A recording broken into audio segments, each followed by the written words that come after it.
How upcoming Netflix animated series Trese came to life. Last month, Netflix finally released a first look at Trese, the animated series based on the Filipino graphic novel featuring local mythical creatures created by Budget Tan and Kajo Baldissimo. It will be one of 17 new original productions from Asia that will be out on the streaming platform. Speaking on ANC, Tan explained his journey as a comic book writer and how Trese first came to light. According to Tan, he and Baldissimo have been doing comic books since the early 90s. Back then, they were in different groups and were working on different projects. Fast forward to 2005, Tan received a message from Baldissimo out of the blue asking him if he would want to work with him and release a monthly comic book. Since we are both working in ad agencies with very hectic work schedule, my first reply to him was that's impossible. We'll never get to do a monthly comic book. But he said, if you can give me a 20-page script, I can do it in 20 days, he said.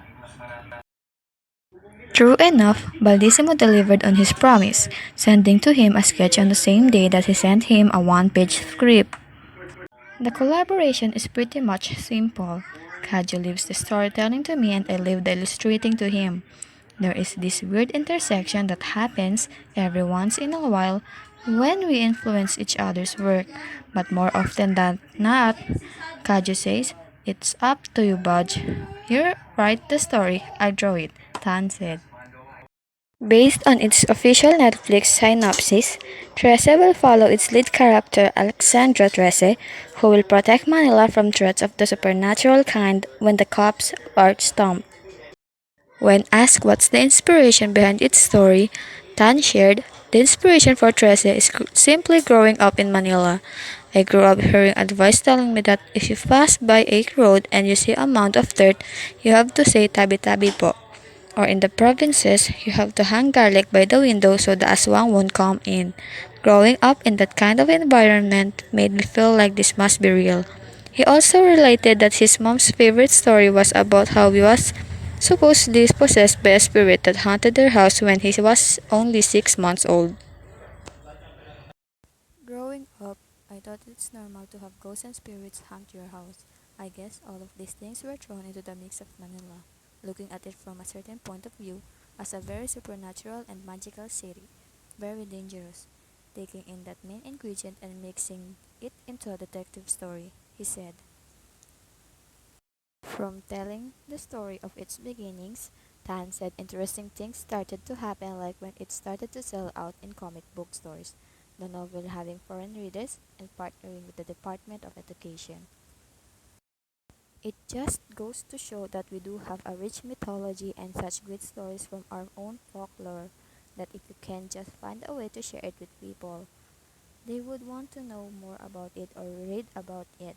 That's the mix that has made it appealing to Pinoy readers as well as foreign readers, he said. Just this month, Tan said Trese will finally be available in the US through their publisher Ablaze. But it has always been their vision for Trese to be an animated series eventually.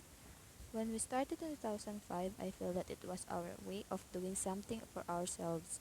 We work in an ad agency where every day you needed to get the approval of your partner and then your boss and your client. Sometimes, once you release an ad to the world, people might not like it. I guess when Kaja said, let's make a comic book, I made our dream smaller instead of thinking this will conquer the world. We said, let's just make something, let's have fun doing it, and let's just print 40 copies. It all started with that, he said. English language voice cast Shay Mitchell, Alexandra Trese, Griffin Potu, The Kambal, Crispin and Basilio, Bantay, Matt Yang King, Captain Guerrero, Dominic, John Briones, Hank Samuel, Steve Blum, Dato Talagbusaw, Ibwa, Carlos Arraz, English language voice cast Shay Mitchell, Alexander Trese, Griffin Patu, The Kambal, Crispin and Basilio, Bantay, Matt Yang King, Captain Guerrero, Dominic, John Briones, Hank Samuel, Steve Blum, Dato Talagbusaw, Ibua, Carlos Alazraqui, Anton Trese, San Telmo, Manny Jacinto, Maliksi, Eric Bauza, Nuno the Snitch, Bagyon, Lectro, Darren Chris, Marco, Nicole Schresinger, Miranda Trese, Lou Diamond Phillips, Mayor Sancho, Santa Maria, Dante Basco, Bagyon Kulimlim, Rodney To, Aswang Market Guard. Tagalog Voice Cast: Liza Soberano, Alexandra Trese, Simon de la Cruz, Nakambal, Crispin and Basilio, Apollo Abraham, Captain Guerrero, Christopher Carlo Kaling, Hank, Eugene Andalia, Anton Trese, Cheska Aguiliz, Miranda Trese, Christian Velarde, Nuno, Brian Encarnacion, Dato Talagbusaw, Nika Rojo, Ramona, Joan Orobia Chua, Emisary, Jose Amado Santiago, Marco, Steve De La Cruz, Maliksi, Rene Tandok, Mayor Santa Maria, Steffi Graf Bontog Mola, Yang Tin Alexandra, RJ Celdran, San Telmo, Senyor Amana, Elire Martin, Ibua, Dominic, Steven Bontagon, Jobert.